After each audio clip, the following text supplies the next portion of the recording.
Bismillahirrahmanirrahim. Assalamu alaikum everyone. Hope you all are doing good. Do like, subscribe and follow the channel.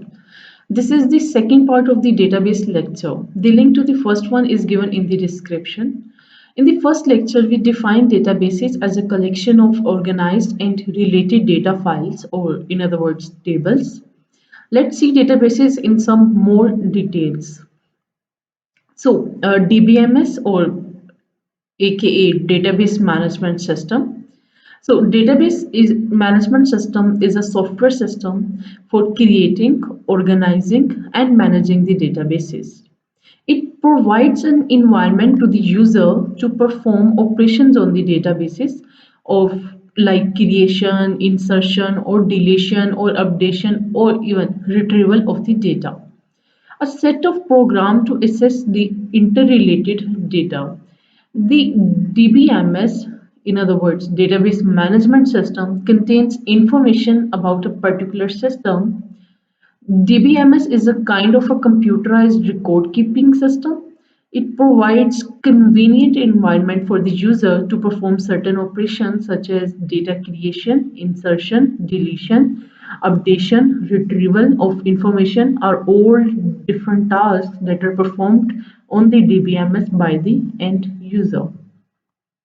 Database administrator: any individual or a group having centralized control over the database is known as the database administrator. A DBA has a good understanding of the database and coordinates all activities of the databases. A DBA is responsible for defining the database schema. A schema consists of the different tables and their entities of the table.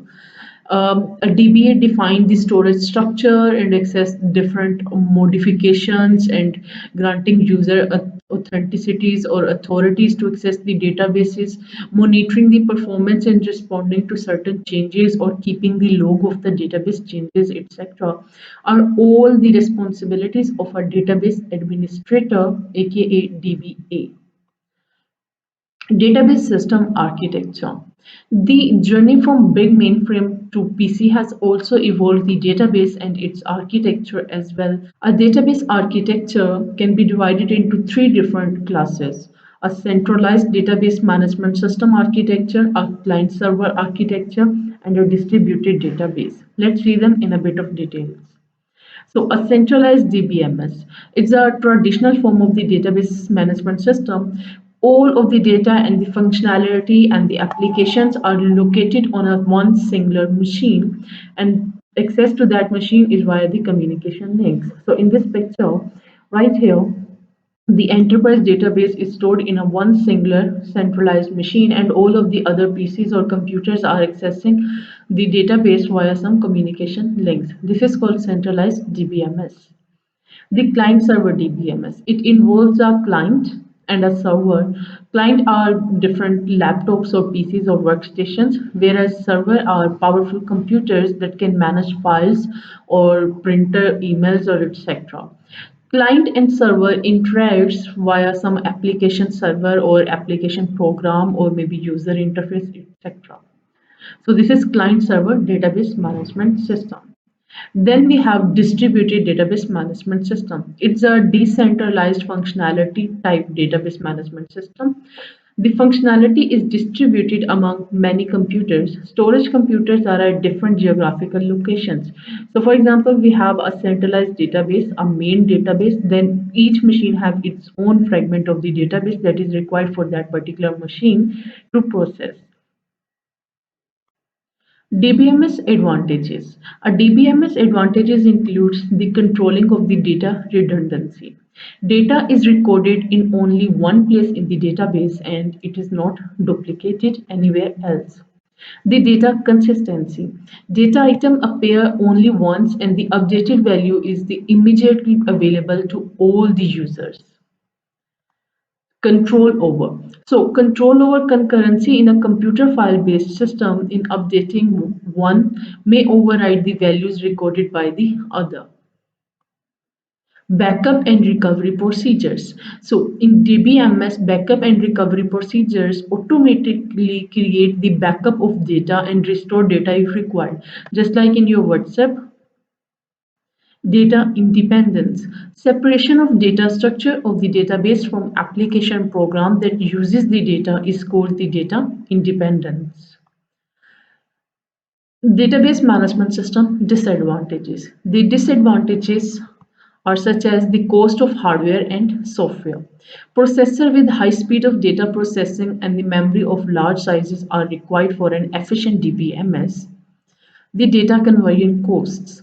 The data conversion is very difficult and costly method to convert data of data file into a particular database. Staff training. A lot of amount of the training is required for the staff to run the DBMS accurately. Appointing technical staff. Trained technical persons such as the database administrator, the application programmers, the data entry operators, etc., are required to handle a DBMS properly. A database damage. All the data that is integrated into a single database. So if a database gets damaged due to some electric failure or some other reason of maybe corrupting storage media or something, then your valuable data may be lost forever. DBMS tools. There are various tools that are available for the DBMSs. So some of the commonly known DBMSs are Oracle, Microsoft Access, etc. And some of the desktop-based DBMSs are Microsoft Fox Pro, Microsoft Access. The typical way to organize the data, which was the initial data, was to use the MS Excel. Excel is typically used to organize the data and perform financial analysis. The main use of Excel includes data entry and data management, accounting and financial analysis, charting and graphing, time and time task management. Almost anything that needs to be organized can be done in the MS Excel spreadsheet. So today, many small businesses are using MS Excel for their data organizations. There is another tool that is Microsoft Office Access. So the Office Access 2007 version allows creation for database for MS Windows family. It permits the users to design and create complete databases with quick and easy data entry. It can store any kind of data like numbers, pages, text, or even pictures. MS Access is a tool for managing the databases, especially the relational DBMSs. Applications of the DBMS. Airline and railways, online databases for reservation and displaying the schedule informations. Banking.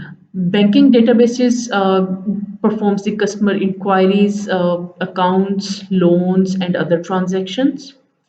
Educational databases contain the course registrations, results, and other information type of data. Telecommunication, the communication network, telephone numbers, record of calls for generating monthly bills. E-commerce, business activities such as online shopping, booking of holiday package, consulting a doctor, etc. Human resources, organizations use databases for storing certain information about their employees, salaries, benefits, taxes, and for generating their salary checks. Hope you have understood the concept of the database lecture at a very basic level, along with their types and the differences between different types of the databases and their tools. If you have any queries, please feel free to comment them. Do subscribe, like, and follow the channel. Allah Hafiz.